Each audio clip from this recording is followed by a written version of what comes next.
আসসালামু আলাইকুম এভরিওয়ান। তোর অপেক্ষায় গল্পের তৃতীয় পার্ট। তো চলো বেশি কথা না কইয়া গল্প শুরু করা যাক। এরপর জেরিন এমন একটা কাজ করবে তা আমি কখনোই ভাবতে পারিনি।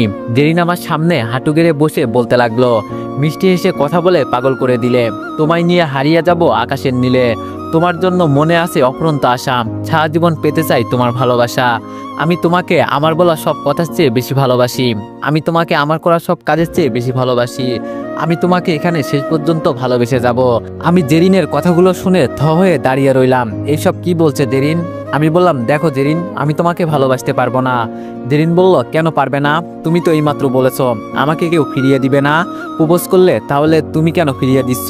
আমি বললাম, দেখো আমি অন্যের কথা বলছি, এই বলে যে আমি এটা নিজের জন্য বলবো এটা না, আমি তোমাকে একসেপ্ট করতে পারবো না। জেরিন বলল, কেন, আমার মধ্যে কি কমতি আছে একবার বলো।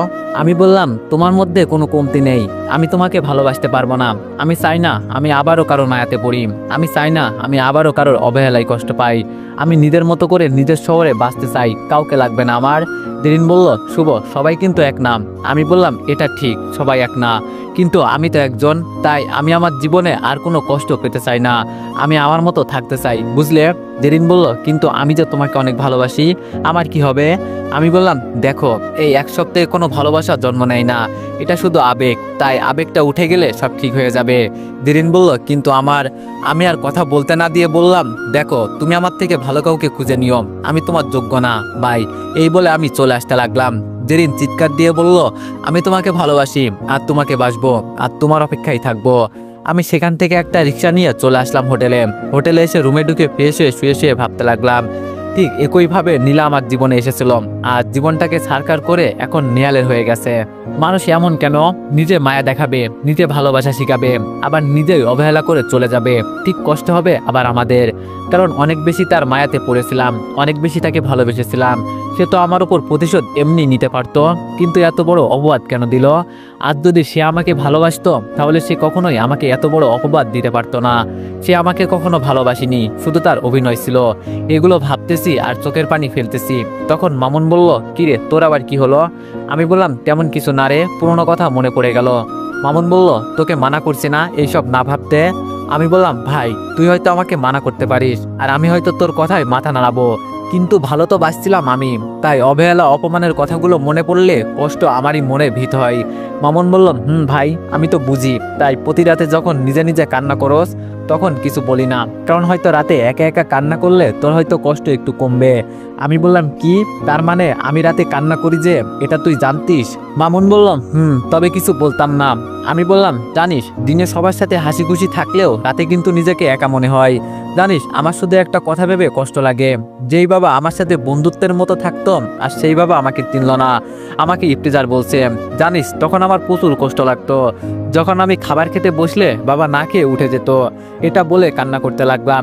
মামুন বলল, ভাই কান্না করিস না, সব ঠিক হয়ে যাবে, চল একটু নদীর ধার থেকে ঘুরে আসি। আর আজ রাত 8টা বাজে আমাদের ট্রেন, বুঝতে পারলি? আরো 1.5 ঘন্টার সময় আছে, কিছুক্ষণ ঘুরি, তোর মনটা ভালো হয়ে যাবে। আমি বললাম, চল তাহলে। তারপর আমি আর মামুন চলে আসলাম নদীর ধারে বেড়াতে। এইদিকে বাবা বলল, আফরিন তোর মাকে বল না আমার সাথে একটু কথা বলতে, আমি আর এই অবহেলা সহ্য করতে পারছি না। আম্মু বলল, আফরিন ওনাকে বলে দে, সে এই সামান্য অবহেলা সহ্য করতে পারে না, তাহলে আমার ছেলে কিভাবে সহ্য করছে?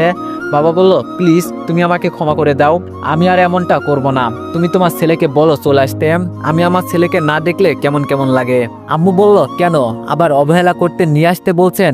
না আমি একদম আসতে বলবো না, শুভ ওখানেই ভালো থাকবে। আফরিন বলল, তোমরা কি শুরু করে দিলে? বাবা তুমি জানো না তোমার ছেলে কেমন, একবার তো পারতে সবকিছু যাচাই করতে, তা না করে হ্যান ত্যান বললাম, তারপরও তার সাথে ঠিক মতো কথা বলতা না, আর আবার কেউ খুঁচা মেরে মেরে কথা বলতা। এখন কি হবে, ভাই তো চলে গেছে, এখন তোমরা এইসব নিয়ে কথা কাটাকাটি করে কোনো লাভ আছে? মা বলল, আমি তো সেটাই বলছি, ওনাকে বলিস আমার সাথে যেন কথা না বলে। এই বলে মা সেখান থেকে চলে গেল।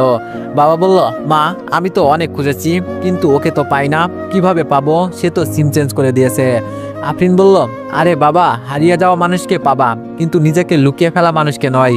এই বলে চলে আসলো আফরিন। এইদিকে আমি আর মামুন কিছুক্ষণ ঘোরাঘুরি করে রুমে এসে ফ্রেশ হয়ে রেডি হয়ে দুইজন চলে আসলাম রেল স্টেশনে। মনি ভাবি আসবে না, তিনি কয়দিন থাকবে, তাই আমরা দুইজন যাচ্ছি। তারপর ট্রেন আসতে আমরা দুইজন ট্রেনে উঠে গেলাম, দুইজন একসাথে বসেছি।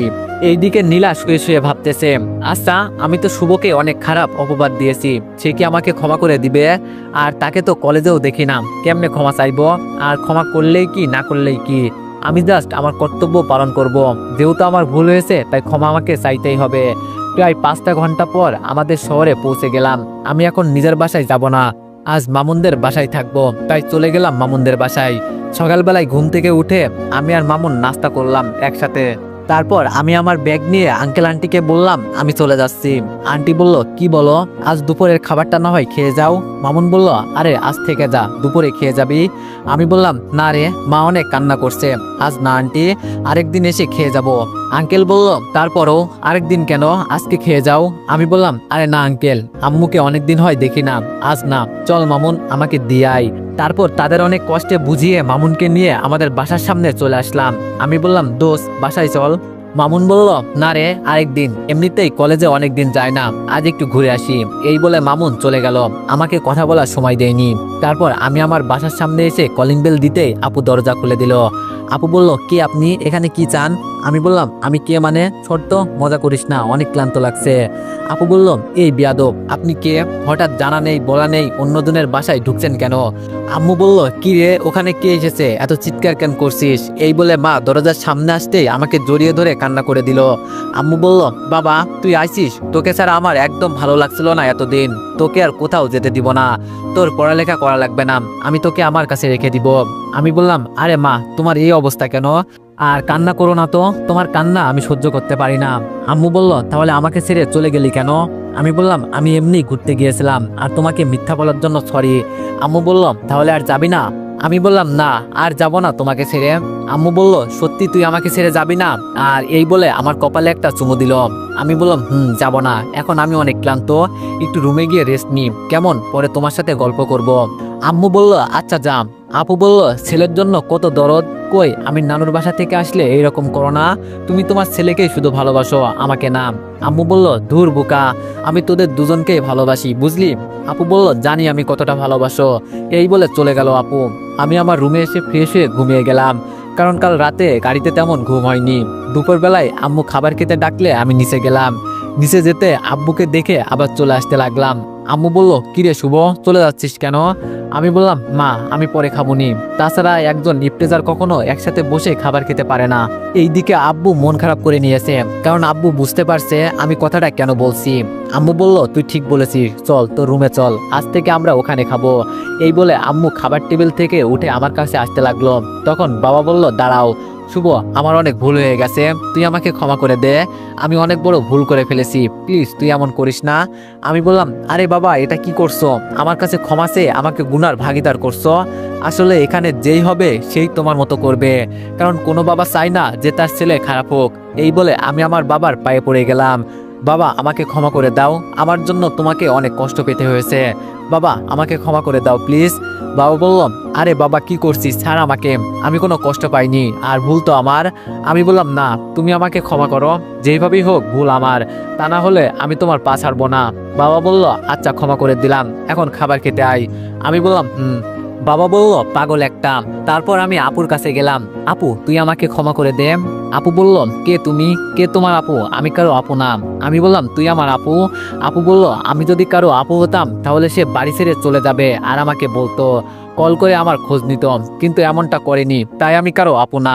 আমি বললাম, আরে আমার কিউট রাগী গুলুমুলু সুইট দজ্জাল আপু, আমি তোমার সাথে কথা বলতে চেয়েছি, কিন্তু তুমি তো বলনি আমার সাথে কথা, এখানে আমার কি দোষ? আপু বলল, ওই তুই আমাকে দজ্জাল কেন বললি? এই বলে আমার কান ধরে মসদ দিল আপু। আমি বললাম, ছাড় আপু লাগছে। আপু বলল, আগে বল আমি দজ্জাল, সরি বল সরি, না হলে ছাড়বো না। আমি বললাম, তুমি দজ্জাল হবে কেন, তুমি অনেক ভালো, এখন ছাড়ো আপু। এটা বলে ছেড়ে দিল, এইবারের মতো ছেড়ে দিলাম। তারপর সবাই মিলে মজা করে দুপুরের খাবার খেলাম। অনেকদিন পরে এইভাবে একসাথে বসে খাবার খেলাম। এখানে আপনাদের একটা কথা বলি, মা বাবা যতই ভুল করুক না কেন, মা বাবা কিন্তু সন্তানের ভালোর জন্যই ভুল করে। আর এখানে আমাকে মারা, অবহেলা বা ইফতেজার বলা এটা স্বাভাবিক, কারণ এটা যে কোনো বাবা মেনে নিতে পারবে না তার ছেলে একটা খারাপ, তাই হয়তো বাবা আমাকে অবহেলা করছে যাতে আমি ঠিক হতে পারি এই ভেবে। আর এখানে আমি ক্ষমা এই জন্য চেয়েছি কারণ আমার জন্য বাবা অনেক কষ্ট পেয়েছে, এখানে আমার ভুল তাই আমি ক্ষমা চাইছি। এইদিকে মনি, কি রে জেরিন, কাল থেকে দেখছি তুই কেমন মনমরা হয়ে আছিস, কি হয়েছে তোর? জেরিন বলল, কিছু না, এমনি ভালো লাগছে না তাই। মনি বলল, বুঝছি, শুভ চলে গিয়েছে তাই মন খারাপ, তাই তো? জেরিন বলল, আরে তেমন কিছু না, এমনি। মনি বলল, আচ্ছা শুভ কি কিছু বলছে নাকি, সত্যি করে বলবি আমাকে? জেরিন বলল, না তো, কিছুই বলেনি। মনি বলল, তুই যদি সত্যি না বলিস তাহলে আমি কিন্তু বের করব, আর যদি তোর কথা মিথ্যা হয় তাহলে আমি তোর সাথে আর কথা বলবো না, এটা তুই জানিস আমার রাগ সম্পর্কে। জেরিন বলল, প্লিজ এগুলো না বললে হয় না? মনি বলল, না বলতেই হবে, বল কিন্তু। জেরিন বলল, আচ্ছা শোন। তারপর কালকের ঘটনা সব বলে দিল। মনি বলল, দেখ আমি তোর অবস্থা বুঝতে পারছি, কিন্তু তুই ভুল করেছিস, ছেলেটাকে আরেকটু পরে বললে ভালো হতো, ছেলেটা মাত্র ডিপ্রেশন থেকে আস্তে আস্তে বেরোচ্ছে, তার মধ্যে তুই এইসব বলা একদম ঠিক হয়নি। জেরিন বলল, কিন্তু ও কাল চলে যাবে, তাই আমি বলে দিয়েছি, কারণ ওকে আমি হারাতে পারবো না। এইভাবে তাদের মধ্যে অনেক কথা হতে লাগলো। আমি খাবার খেয়ে রুমে এসে আবার ঘুমিয়ে গেলাম। বিকালে ঘুম ভাঙতে দেখলাম আপু আমার রুমে এসে কি যেন খুঁজতেছে। আমি বললাম, এই চুন্নি, আমার রুমে এসে কি খুঁজতেছিস? আপু বলল, কই কিছু না তো, এমনিতেই তো রুমটা দেখতে আসলাম। আমি বললাম, কি ব্যাপার? এমনিতে তো রুম গুছিয়ে দিতে বললে সহজে গুছিয়ে দিস না, তাহলে এই আসল কথা বলতো আপু। এইবার আপু আমার কাছে এসে হাত পা টিপতে টিপতে বলল, ভাই, ও ভাই, তুই আমার লক্ষ্মী ভাই, আমার জন্য কক্সবাজার থেকে কি এনেছিস বল না? আমি বললাম, ও এই ব্যাপার, আমি তোর জন্য কেন কিছু আনবো? আপু বলল, কেন আনবি মানে? আমি তোর বোন তাই। আমি বললাম, তাই বলে আনতে হবে নাকি? আমি কিছু আনিনি, তুই যা তো এখান থেকে। এটা বলতেই আপু আমার সুন্দর চুলগুলো টান দিয়ে বলতে লাগলো, হারামি, আমি তোর পা টিপছি, এটা আমার লস হয়েছে, এই তোর পা টিপার জন্য আমাকে টাকা দে। আমি বললাম, ছাড় লাগছে, আমি কি বলছি তোকে আমার পা টিপতে, তুই টিপছিস কেন? এখন যা তো এখান থেকে, ভালো লাগছে না। আপু আমার মাথায় একটা থাপ্পড় দিয়ে বলল, ধ্যাত, শুধু শুধু এখানে আসছি, সময়টা লস, এই বলে চলে গেল। আমি বললাম, পেতনি, তোর গায়ে এত শক্তি আসে কোথা থেকে, কি থাপ্পড়টাই না দিলি? তারপর ফ্রেশ হয়ে নিচে গিয়ে নাস্তা করতে লাগলাম। নাস্তা করে একটু রুমে এসে ছাদে গেলাম। দেখি আপু আকাশের দিকে মুখ করে কি যেন ভাবছে। আমি বললাম, এই আপু কি করছিস? আপু বলল, আমি কারো আপু না, তুই এখানে আসলি কেন? আমি বললাম, না এমনিতেই আসলাম, কারোর জন্য এই চকলেটগুলো আনছিলাম, কিন্তু সে না নিলে কি আর করার, নিয়ে যাই, কাউকে দিয়ে দিমনি। আমার এই কথাটা শুনে আপু তাড়াতাড়ি আমার দিকে ঘুরে, কই দেখি, তাড়াতাড়ি দে, এই বলে ছো মেরে আমার হাত থেকে চকলেটগুলো নিয়ে নিল। আমি বললাম, এই এটা কি হলো, পুরো বক্স কেন নিয়ে নিলি? সেখান থেকে আমিও খাবো। আপু বলল, এই যে আপনি কে, আমি তো আপনাকে চিনি না, দেখছেন নি, চকলেট না দেওয়ার জন্য সে আমাকে চিনতে পারছে না, কি হারামি রে বাবা। আমি বললাম, এই আপু আমাকে একটা দে না। আপু বলল, এই যা যা, দূরে যা, আমার চকলেটের উপর চোখ দিবি না। এই বলে আপু দৌড়ে রুমে চলে গেল, আর আমি আপুর কাণ্ড দেখে হাসতে লাগলাম, পাগলি একটা। এইভাবে আম্মু আপুর সাথে হাসি মজা গল্প ঝগড়া করে আজকের দিনটা কেটে গেল। সকালবেলায় আম্মুর ডাকাডাকিতে ঘুম থেকে উঠলাম, ফ্রেশ হয়ে নাস্তা করতে লাগলাম। আব্বু বলল, কি ব্যাপার, তোমাকে ঘুম থেকে উঠানোর জন্য যুদ্ধ করতে হয় কেন? আমি বললাম, কি করব বাবা, একটা সমস্যা, রাতে ঘুম হয় না আর দিনে ঘুম ভাঙতে চায় না। আপু বলল, এটা সমাধান আমার কাছে আছে। আম্মু বলল, কি, তাড়াতাড়ি বল। আপু বলল, কি আর, তোমার ছেলেকে বিয়ে করিয়ে দাও, তাহলে সব ঠিক হয়ে যাবে। আম্মু বলল, ঠিক আপিন, এতদিন একটা কাজের কথা বলছিস। আমি বললাম, আমার মতো পিচ্চি পোলারে এত তাড়াতাড়ি কুরবানি দিতে চাও তোমরা? এই যে তোমার মেয়ে, সে তো দিন দিন বুড়ি হয়ে যাচ্ছে, তাকে বিয়ে দিতেছ না কেন? খালি সবাই আমার পিছনে পড়ে। আপু বলল, ওই আমার একদম বুড়ি বলবি না, বেশি কথা বললে বুড়ি মেয়েকে বিয়ে করিয়ে দিমু। আমি বললাম, তোরে বুড়া বেটার সাথে বিয়ে দিমু। বাবা বলল, তোরা কি শুরু করলি, চুপচাপ খাবার খা। এরপর বাবার ধমক খেয়ে আমরা খাবার খেতে লাগলাম। তখন আম্মু বলল, ও আচ্ছা, ভালো কথা, তোদেরকে তো বলতে ভুলে গেছি, আজ আফরিনকে দেখতে আসবে আমার বান্ধবী ও তার ছেলে, আজ বিকালে। ছেলে বিদেশ থেকে পড়ালেখা করে আসলো, সামনে বাবার অফিস সামলাবে। বাবা বলল, ও কি বলো, তাহলে তো ভালো হয়।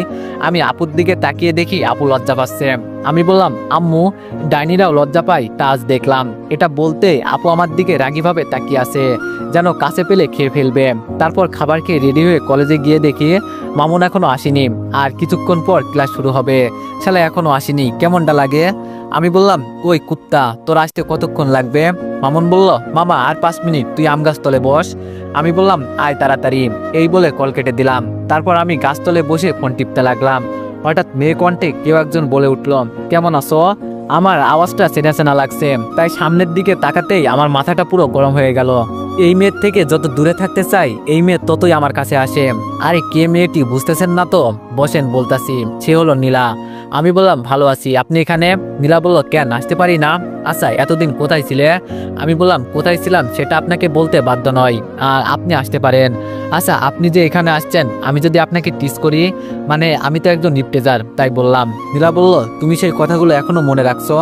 আমি একটু হেসে বললাম এই কথাগুলো ভুলে যাওয়ার নয়, এগুলো মনে রাখবো না তো কি রাখবো? ক্ষত সেরে গেলেও ক্ষত দেওয়ার মানুষটিকে ভোলা যায় না। নীলা বলল আচ্ছা ওই দিনের জন্য সরি, আমাকে ক্ষমা করে দাও। আমি বললাম আরে কি বলছেন আপনি, এখানে আপনার কোনো ভুল নেই, আপনি ঠিক কাজ করেছেন। আর যদি আপনি বুঝতে চান আপনি ভুল করেছেন, তাহলে আপনি আমার হারানোর দিনগুলো ফিরিয়ে দিন। কি দিতে পারবেন? সেই হারানোর সম্মানটুকু আমাকে ফিরিয়ে দিন। কি দিতে পারবেন? না, কখনোই পারবেন না সেই দিনের সেই সম্মান ফিরিয়ে দিতে, তাই কখনো ক্ষমা চাইতেও আসবেন না। জানেন কাজ ফাটলের চেয়ে ভেঙে গেলে ভালো হয়, কারণ ফাটল না বাঁচতে দেয় না মরতে দেয়। নীলা আমার কথাগুলো শুনে মাথা নিচু করে দাঁড়িয়ে আছে। আমি পিছনে তাকিয়ে দেখি মামুন আসতেছে, তাই আমি সেখান থেকে চলে আসলাম। মামুন বলল কি রে, ওই মেয়ের সাথে কিসের কথা বললি? আমি বললাম আর বলিস না, জুতা মেরে গরুদান করতে আইছে। মামুন বলল মানে? আমি বললাম আরে আগের ঘটনার জন্য ক্ষমা চাইতে আইছে। মামুন বলল তো তুই ক্ষমা করে দিছস? আমি বললাম তোরে কি আমার পাগল মনে হয়? এত কিছুর পর ওকে আমি ক্ষমা করব কি করে? আমি কইছি ক্ষমা চাইতে হলে আগে অতীত ফিরিয়ে দিতে হবে, সম্মান ফিরিয়ে দিতে হবে, তারপর আর কি। মাথা নিচু করেছিল আর আমি তোর কাছে চলে আইছি। মামুন বলল একদম ঠিক করছস, ওই মেয়ের সাথে আর যেন তোকে কথা বলতে না দেখি, তাহলে আমার থেকে খারাপ কেউ হবে না। জানিস জীবনে অর্ধেক দুঃখ আসে ভুল মানুষের কাছ থেকে প্রত্যাশা করে, আর অর্ধেক দুঃখ আসে ভুল প্রত্যাশা থেকে। একসময় যাদের আমরা আমাদের সহানুভূতিশীল মনে করতাম, তারাই আজ আমাদের কষ্টের কারণ হয়ে দাঁড়িয়েছে। মামুন বলল রে তুই ঠিক বলেছিস, সমস্যাটা এই নয় যে ভাগ্য তোকে ঠকালো, তুই হেতির প্রতি বিশ্বাস রেখেছিলি, ভাগ্যে নয়। আমি বললাম আরে বাদ দে তো, চল ক্লাসে চল। এই বলে ক্লাসে চলে আসলাম দুইজনে। এইদিকে নীলা আমার কথায় মন খারাপ করে বাসায় চলে আসে আর ভাবতে লাগলো আসলেই তো আমি ছেলেটাকে অনেক কষ্ট দিয়েছি, সামান্য প্রতিশোধ নিতে তার মান সম্মানের কথাও একবারও ভাবিনি। এইদিকে নীলা এইসব ভাবতেছে, আর ওইদিকে নিয়াল নীলাকে একের পর এক কল দিয়ে যাচ্ছে। তখন নীলা ফোন ধরে বলতে লাগলো কি হয়েছে, ফোন কেটে দিচ্ছি যে বুঝতে পারছো না? নেহাল বলল বাট কি হয়েছে তোমার, আর কলেজ থেকে এইভাবে চলে গেলে কেন? বলেও তো গেলে না, ডাকছিলাম সাড়া দেওনি কেন, কি হয়েছে? নীলা বলল ভালো লাগছে না, তাই ডিস্টার্ব করিও না তো, ফোন রাখো। এই বলে নীলা ফোন কেটে দিল। নেহাল বলল কি ব্যাপার, আজ দেখলাম শুভ আইছে আর নীলা মন খারাপ করে চলে গেল, আর আমার সাথে কেমন করে যেন কথা বললো, কিছু একটা হয়েছে, জানতে হবে। আমরা একে একে সব ক্লাস শেষ করে মামুনের সাথে কিছুক্ষণ আড্ডা দিয়ে বাসায় চলে আসলাম। বাসায় এসে ফিরে ফিরে বিছানায় শুতেই ফোনটা বেজে উঠলো। তাকিয়ে দেখি জেরিন। আমি বললাম হ্যালো। জেরিন বলল কেমন আছো? আমি বললাম ভালো, তুমি? জেরিন বলল ভালো কি করে থাকি বলো তো, তুমি তো আর কাছে নেই। আমি বললাম মানে তোমাকে না বলছি এসব কথা না বলতে? জেরিন বলল তো তুমি মানা করছো আমি শুনছি। আচ্ছা আমরা কবে বিয়ে করছি? আমার না অপেক্ষা করতে ভালো লাগছে না। আমি বললাম এই মেয়ে নিশ্চিত পাগল হয়ে গেছে। জেরিন বলল শুধু তোমার জন্য। আমি বললাম এইসব আদায়রা কথা বাদ দাও, কি বলবা বলো। জেরিন বলল ভালোবাসি, শুধু তোমাকে ভালোবাসি। আমি একটা মুচকি হাসি দিয়ে বললাম ধ্যাত পাগল একটা, বলেই ফোন কেটে দিলাম। জেরিন বলল তুমি যতই আমাকে পাত্তা না দাও এটাতে কিছু হবে না, শেষ পর্যন্ত আমার গলাতেই ঝুলতে হবে। এইদিকে জেরিনের সাথে কথা বলে ফোন রাখতে আম্মু খেতে ডাকলো। তারপর আর দেরি না করে খেতে গেলাম। খাওয়া দাওয়া শেষ করে আম্মু হাতে কিছু টাকা আর একটা লিস্ট ধরিয়ে দিয়ে বলল যা এইগুলো বাজার করে নিয়ে আয়। আমি বললাম কেন? আম্মু বলল তোর আপুকে দেখতে আসবে না। আমি বললাম ও। আম্মু বলল তাড়াতাড়ি যা, অনেক কাজ। আর এখানে ডিমের কথা লেখা হয়নি, 20টা ডিম আর 3 কেজি ডাল আনবি। আমি বললাম আচ্ছা, বলেই বাইরে চলে আসলাম। তারপর বাইক বের করে 1 ঘন্টার মধ্যে বাজারে আসলাম। বাবা কি জ্যাম রাস্তায়। তারপর লিস্টে দেওয়া সব বাজার করে যখনই চলে আসতে যাব, তখন ডিম আর ডালের কথা মনে পড়লো। তাই তাড়াতাড়ি দোকানে গিয়ে বললাম মামা 3 কেজি ডিম আর 20টা ডাল দিন। এই কথা বলতে দোকানদার আমার দিকে তাকিয়ে থাকলো। আমি বললাম উফ, তাড়াহুড়ো করে কি বলতে কি বলে ফেলেছি, মামা 3 কেজি ডাল আর 20টা ডিম দিন। তারপর সব বাজার শেষ করে বাড়িতে গিয়ে মাকে বাজার হাতে দিয়ে বললাম এই নাও তোমার বাজার। আমি গেলাম, অনেক ক্লান্ত, তাই রুমে এসে ফ্রেশ হয়ে বিছানায় গায়ে লিয়ে দিলাম। সন্ধ্যাবেলা আম্মু ডাক দিল। আমি বললাম কি হয়েছে, ডাকো কেন? আম্মু বলল তোর আপুকে দেখতে আইছে, তাড়াতাড়ি নিচে আয়, আমার সাথে কাজে হাত বাড়াম। আমি বললাম তোমার মেয়ে কই? এটা বলতেই আম্মু আমার মাথায় একটা থাপ্পড় দিয়ে বলল ওই ও তো এখন সাজুগুজু করছে, তুই তাড়াতাড়ি আয়। তারপর আর কি করব, আমি ফ্রেশ হয়ে নিজে যেতে আমার চোখগুলো ডিমের মতো বড় বড় হয়ে গেল। এই মেয়ে এখানে কেমনে? তো এভরিওয়ান নেক্সট পার্টের জন্য সবাই অপেক্ষা করো, আর সবাই একটু বেশি বেশি কমেন্ট আর একটু বেশি বেশি লাইক করে দিও। ধন্যবাদ।